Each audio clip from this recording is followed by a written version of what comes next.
You're listening to the CyberWire Network, powered by N2K.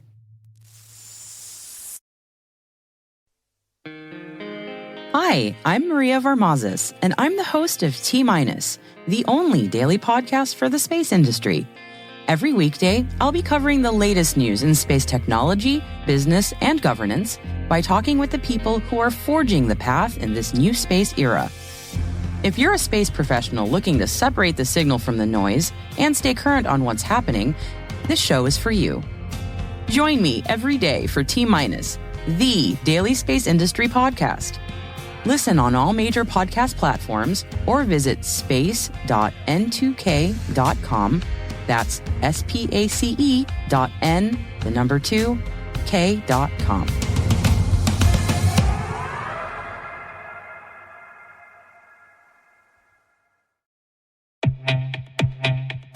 Our sponsor, Collide, has some big news.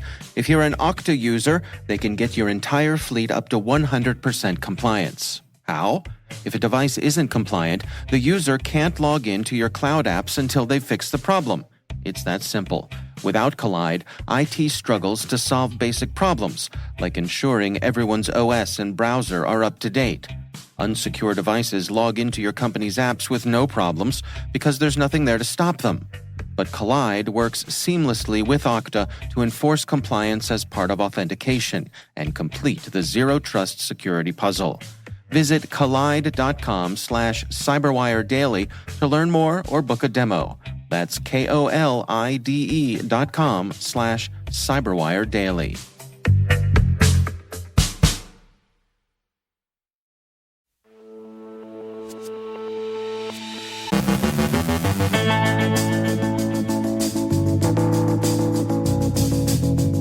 Cl0p and LockBit exploit PaperCut vulnerability in ransomware campaigns.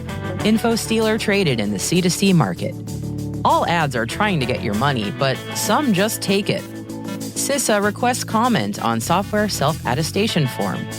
Our guest is Marcin Kleczynski, CEO of Malwarebytes, sharing thoughts on the current threat landscape and attacks on students and academic institutions. Betsy Carmelite from Booz Allen discussing themes from the RSAC tied into critical infrastructure resilience. Ukraine argues that cyberattacks against civilian infrastructure should be classified as war crimes. And are there any genuine disinterested hacktivists on Russia's side, or are they all fronts?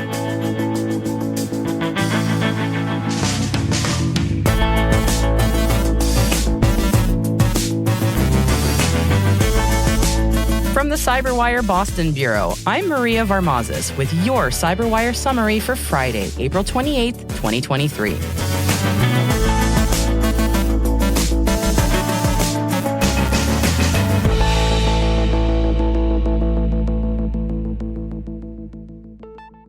Microsoft tweeted Wednesday that they had attributed two campaigns exploiting vulnerabilities on PaperCut printers to Cl0p and BitLock. The two vulnerabilities, CVE 2023-27350 and CVE 2023-27351, were announced in an April 19th post by PaperCut. The company urged all admins to update their firmware with the latest patch to address them. Microsoft explained that they traced the infections back to a period before the vulnerabilities were discovered on April 13th. Microsoft said this: "We're monitoring other attacks also exploiting these vulnerabilities, including intrusions leading to LockBit deployment.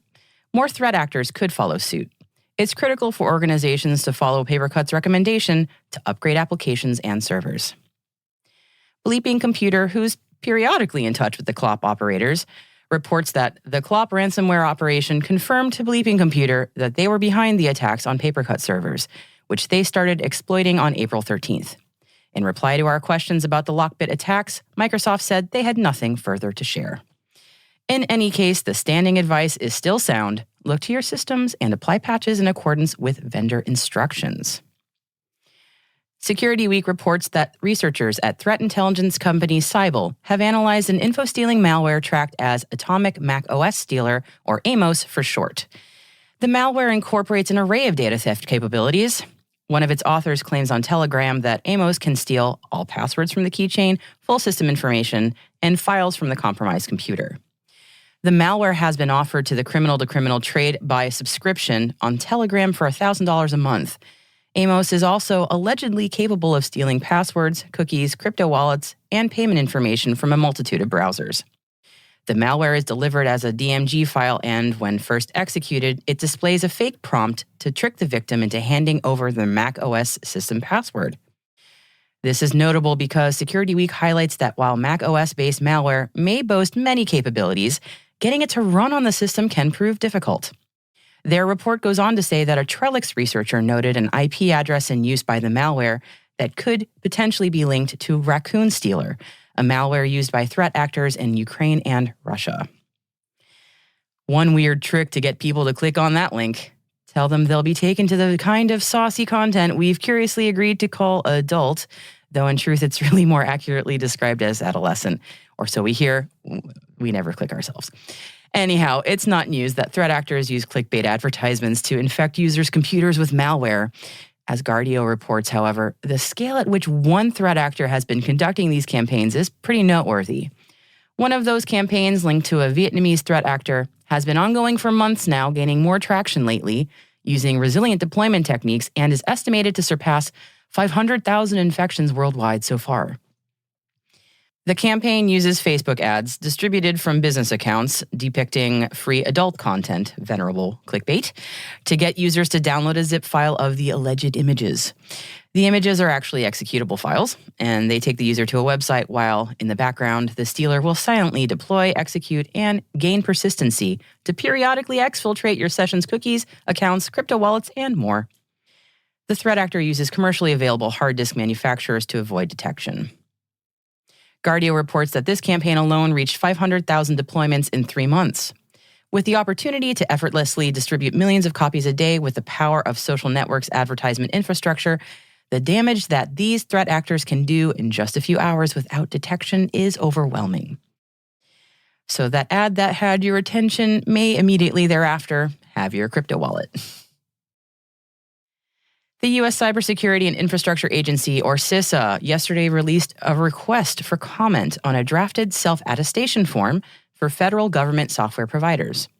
The Secure Software Development Attestation Common Form was a combined effort between CISA and the OMB, or the Office of Management and Budget, and is based on a National Institute of Standards and Technology, or NIST, Secure Software Development Framework, or SSDF. Lots of acronyms there.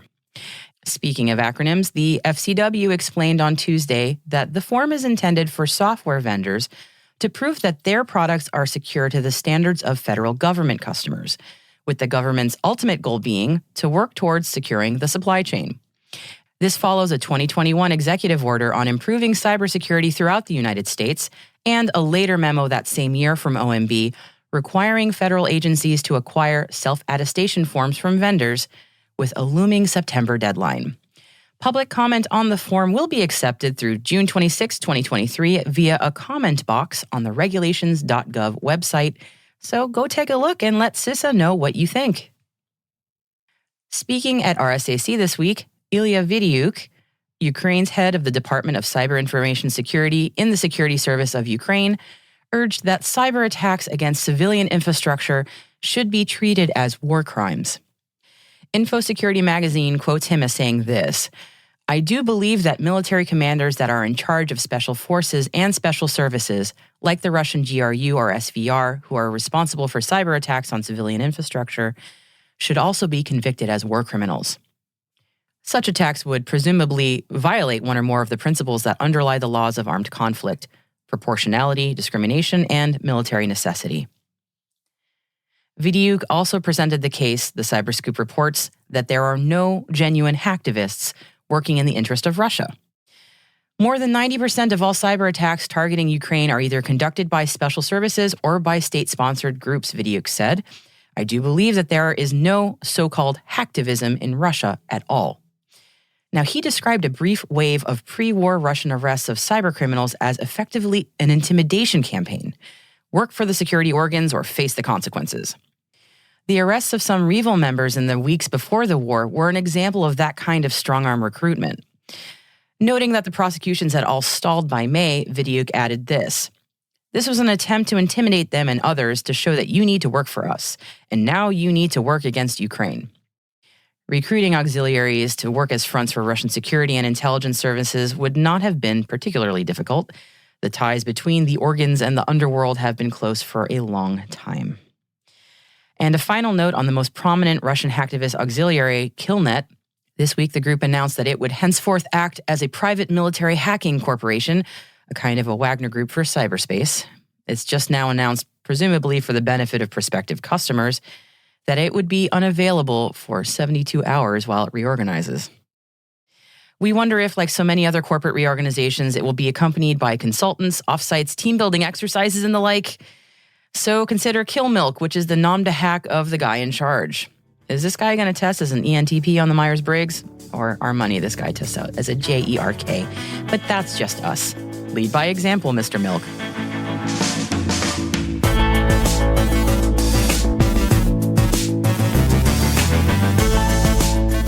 Coming up, our guest is Marcin Kleczynski, CEO of Malwarebytes, sharing thoughts on the current threat landscape and attacks on students and academic institutions. Betsy Carmelite from Booz Allen, discussing themes from the conference tied into critical infrastructure resilience.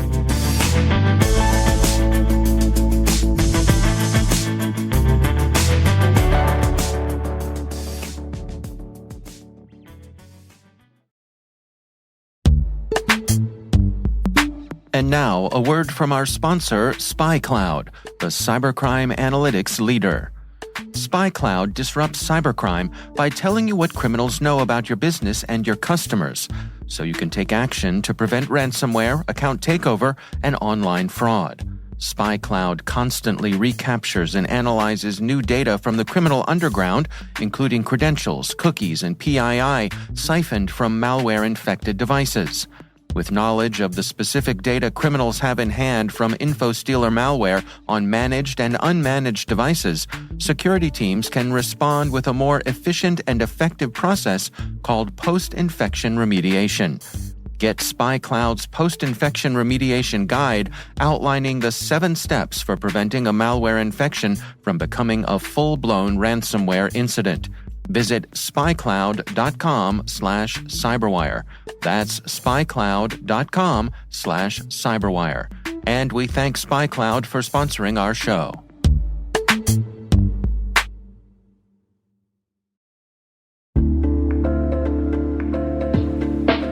Never refactor your apps again. Never get locked into an IDP. Say goodbye to your old on-prem systems and identity-managed complexity. Now you can solve your biggest IAM problems with identity orchestration, even the messy ones you thought were unsolvable.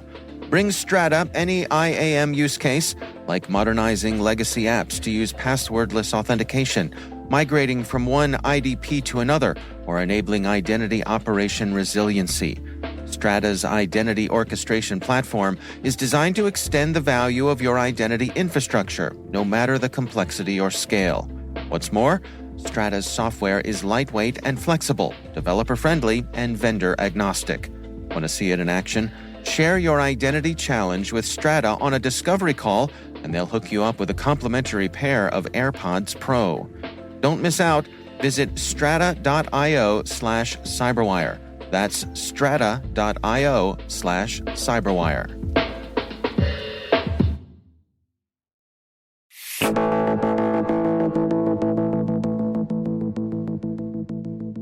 Marcin Kleczynski is CEO at Malwarebytes. I caught up with him at the RSAC conference for his insights on the threat landscape and the trade show itself. So here we are at RSAC conference, and I'm curious, as we come into this year, as we're making our way around the show floor and meeting with all the different people we're meeting, what is your sense of where we stand? Like, where do we find ourselves at this moment? Well, every time I walk into RSA every year, the stress level just feels like it's emanating from the room. So I feel like that's where we're at again this year. Threats have gotten worse. Complexity's gotten worse. Everything's gotten worse. And, a lot of defenders in that room, and that's what we're proud of, being in that room. Where are you all focused this year in terms of coming at the threat and taking your place in the community? Yeah, so Malwarebytes really focused on really simplifying security for a lot of folks. A lot of SMBs, MSPs that are overwhelmed, underwater in terms of resourcing. We Malwarebytes just really want to give them the tools to be successful and be able to protect themselves or their customers. What are the stories that you're hearing from folks in terms of the specific pain points they're experiencing?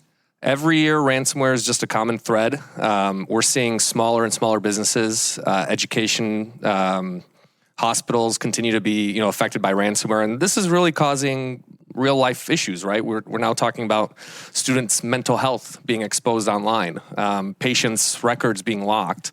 Every year, it seems the stakes are getting bigger, and this year does not fail to surprise us again. Yeah.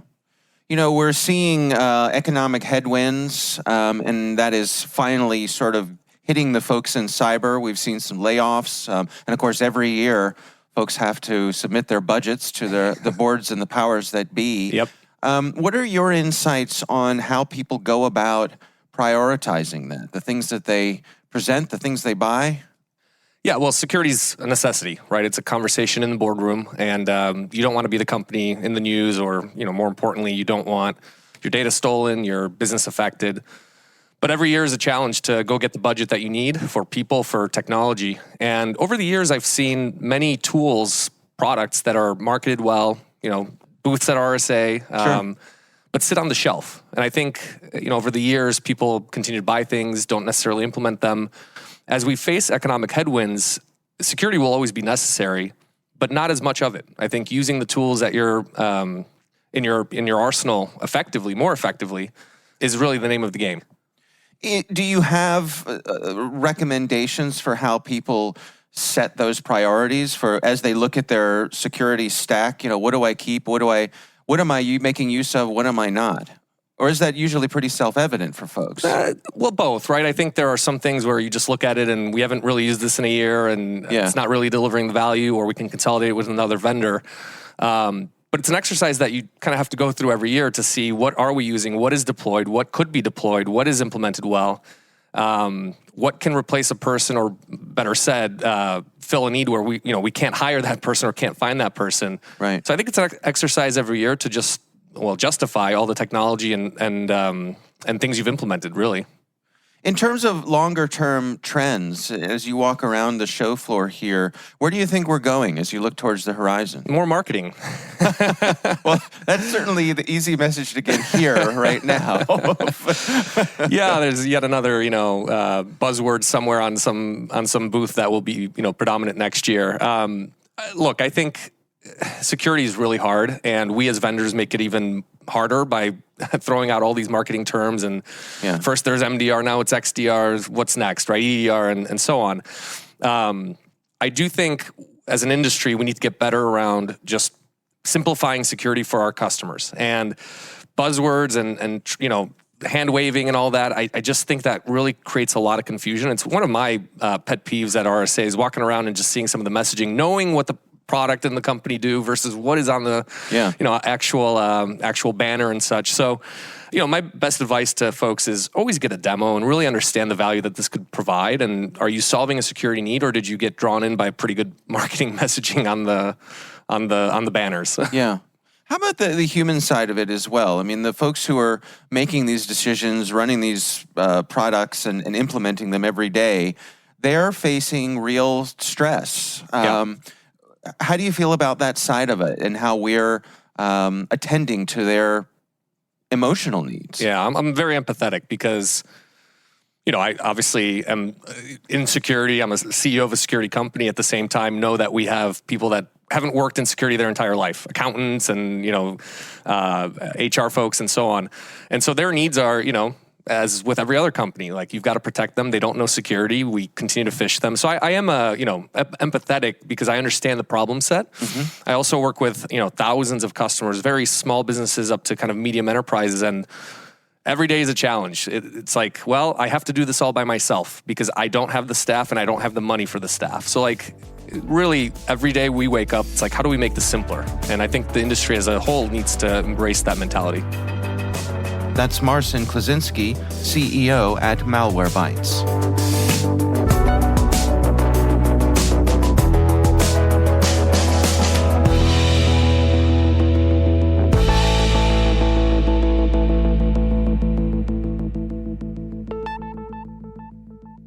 And it is always my pleasure to welcome back to the show Betsy Carmelite. She is a principal in cyber defense operations at Booz Allen.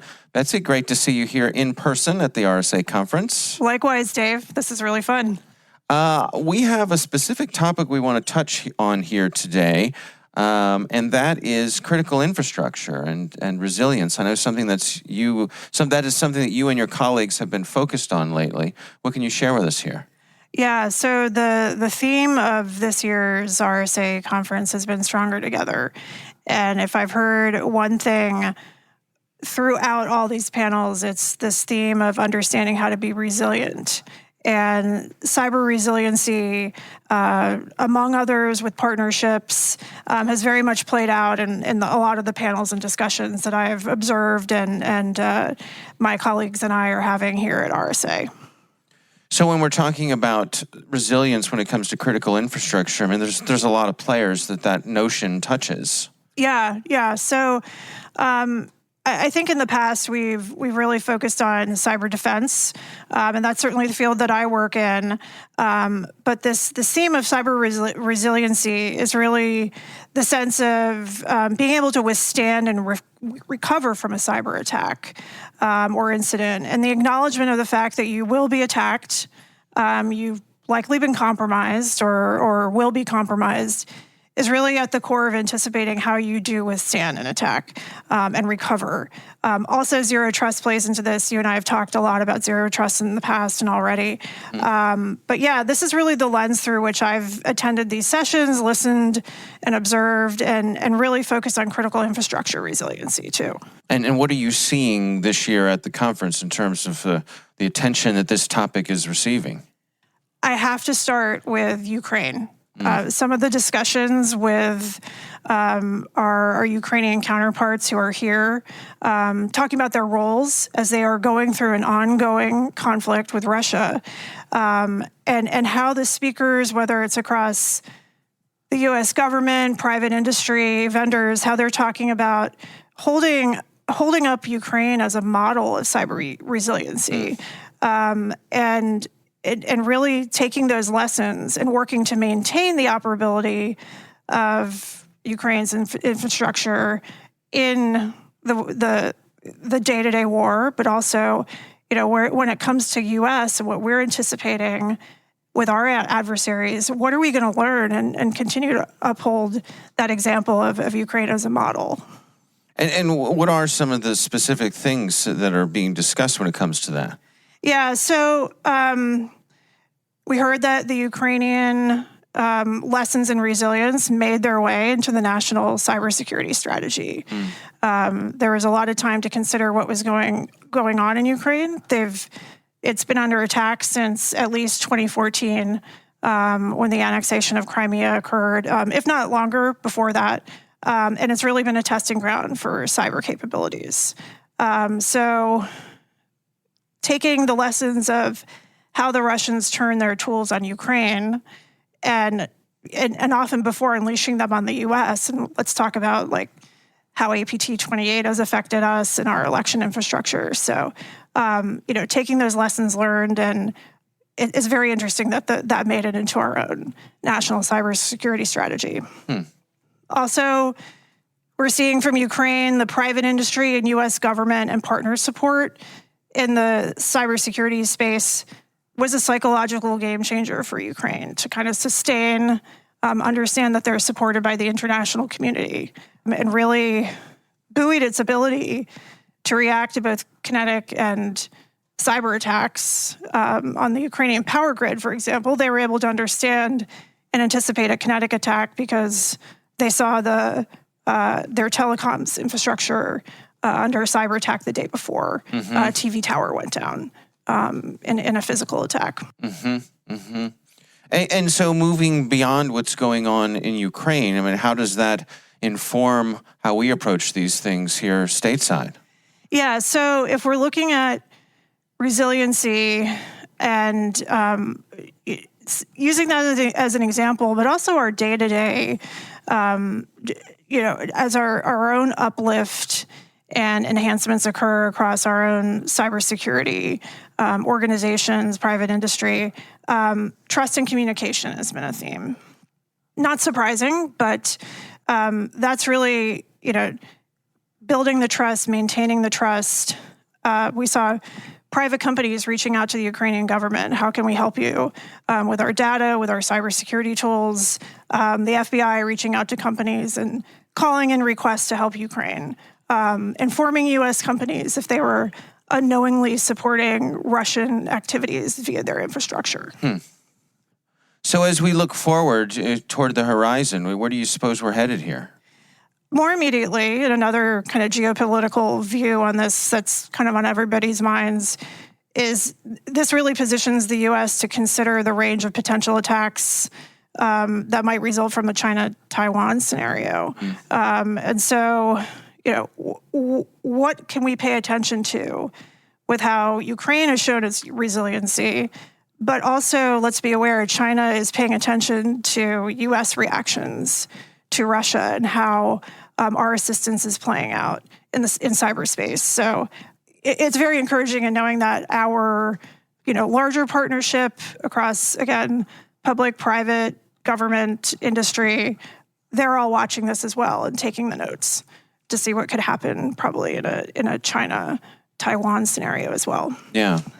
As they say, interesting times, right? Yeah. And there are a couple of other interesting pieces that have come out of the cybersecurity strategy, the national cybersecurity strategy, but really enabling organizations to figure out how tactically they're going to shift their day-to-day operations. And in the longer view for their strategic thinking, themes like secure by design, secure by default, holding the industry accountable for taking the burden off the victim for the attack and attack outcomes. We know that the U.S. is looking into legislation right now with mandatory reporting for breach notification. We heard the encouragement for the open comments on that legislation and that document right now coming out from CISA. The information that comes from victims informs the threat, and the result of those investigations then informs cyber operations. So partnership and encouraging victims to come forward is really at the core of that, that trust and communication. And that's really what builds resilience. All right. Well, Betsy Carmelite, interesting insights as always. Thank you so much for joining us. Thanks, Dave. Great to be here in person with you.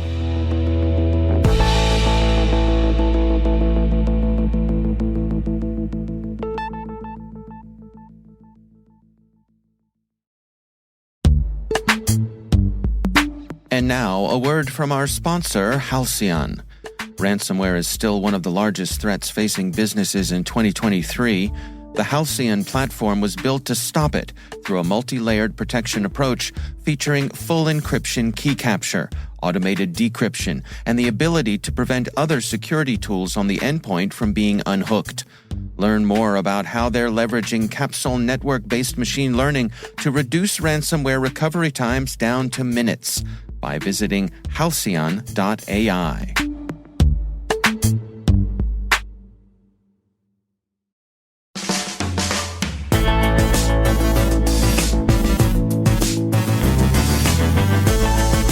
And that's the CyberWire.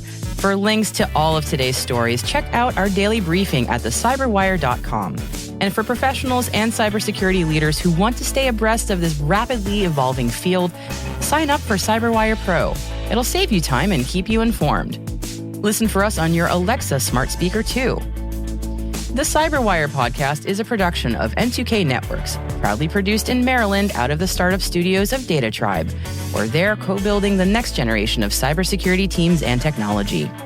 Our amazing CyberWire team is Elliot Peltzman, Trey Hester, Brandon Karp, Eliana White, Guru Prakash, Liz Irvin, Rachel Gelfand, Tim Nodar, Joe Kerrigan, Carol Theriot, Ben Yellen, Nick Vilecki, Millie Lardy, Gina Johnson, Bennett Moe, Catherine Murphy, Janine Daly, Jim Hoshite, Chris Russell, John Petrick, Jen Iben, Rick Howard, Peter Cl0p, Simone Petrella, and Dave Bittner.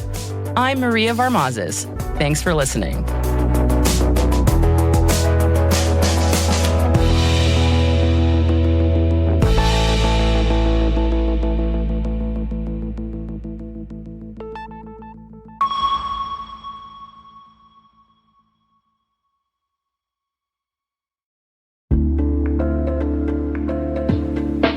And now, a word from our sponsor, Mimecast. You're wondering if you need more email and collaboration security. Because, as it turns out, just protecting your workspace with M365 isn't good enough. You just watched your entire company grind to a screeching halt, all because someone opened a phishing email. Next time, don't rely on one-size-fits-all security. Protect your inbox with Mimecast and diversify your security stack. For a free trial, go to mimecast.com and keep your business from, falling apart.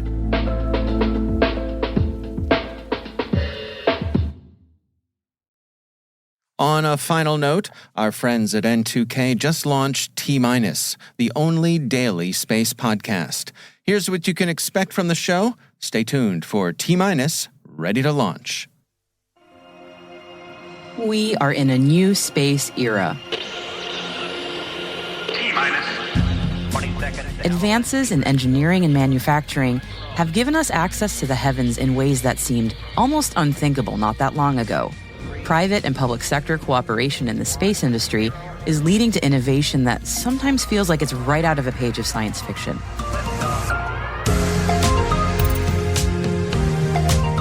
But these achievements in space are real, and they're bringing incredible advances in defense, communications, infrastructure, engineering, and science to all of us right here on Earth. And they're happening fast. Join me. I'm Maria Varmazes, and I'm the host of T-, the daily space podcast for the space industry. Every day, you'll get the news and analysis you need to stay current on what's happening in space technology, business, and governance. To do that, I'll be talking with the people who are forging the path in this new space era, from industry leaders, technology experts and pioneers, to educators, policymakers, research organizations, and more.